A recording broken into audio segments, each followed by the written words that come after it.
Hi guys, my name is Amanda. This is a video for the Invisible Struggles channel, which is a continuation of Jared Padalecki's Always Keep Fighting campaign. And so the point of this is to raise awareness, educate, and kind of end the stigma surrounding mental illnesses and diseases that you can't see, but they're there and they're affecting people, like PTSD or fibromyalgia, stuff like that. So I'm going to be telling my story, which is mostly about mental illness. If I get a little emotional or shaky, please excuse me. This is really personal, and it's kind of hard to talk about, but I think it's important, so I'm going to be sharing. So my story starts, I remember being little, 4 or 5, and I was weird. And not weird, like normal weird, but weird. I did everything wrong. I said everything wrong.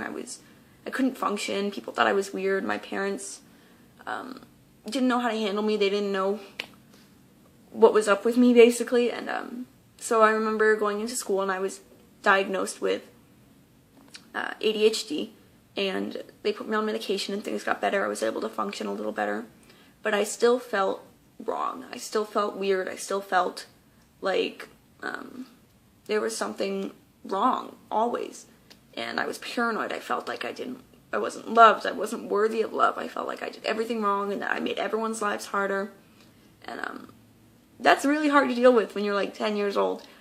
And I remember turning 11 or 12 and I was diagnosed with severe clinical depression.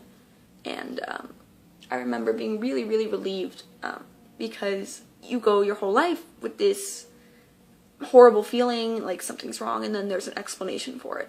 And you're relieved because you're like, it's not me. I mean, it is me, but it's not me. I'm not doing this for attention. I'm not this kind of person.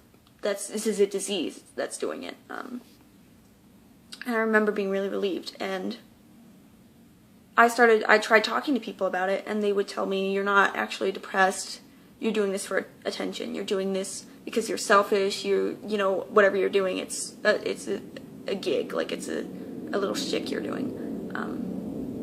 And that really sucked, so I stopped talking about it. I remember I would find ways to cope. I would find things to look forward to, whether it would be a new movie coming out, or music, or an episode of a TV show. Supernatural really helped. I remember I was so depressed, I'd cry myself to sleep. I refused to go to school. I didn't want to be around anyone. I'd lock myself in my room. I cut myself off from everything, and I was so numb. And as I got older, I started self-harming, and as an attempt to kind of just feel something, and also because I hated myself. I hated myself completely, and I felt like I deserved to feel pain, something like that. And that was really bad. I got really suicidal. Things got really scary for a little while. But I got older, I turned 18, I graduated, and I moved out of Arizona, which was a really bad place for me. And now I live in Las Vegas, and I have the most wonderful best friend and roommate. My family is so supportive. I love them. I have a really good group of people, especially with the Supernatural family. You guys are awesome. And I just want to let people know things get better. It gets really hard. I still struggle. But there's always days that make it worth it. You have to find something to look forward to. Even if you have to build it up in your head, and if it goes wrong, you move on. You find something else to look forward to. Whether it's a new album coming out, or someone getting married, or you getting married, whatever it is, you gotta just keep fighting. Always keep fighting. And I do promise it gets better. So hang in there. We love you. And thank you for watching.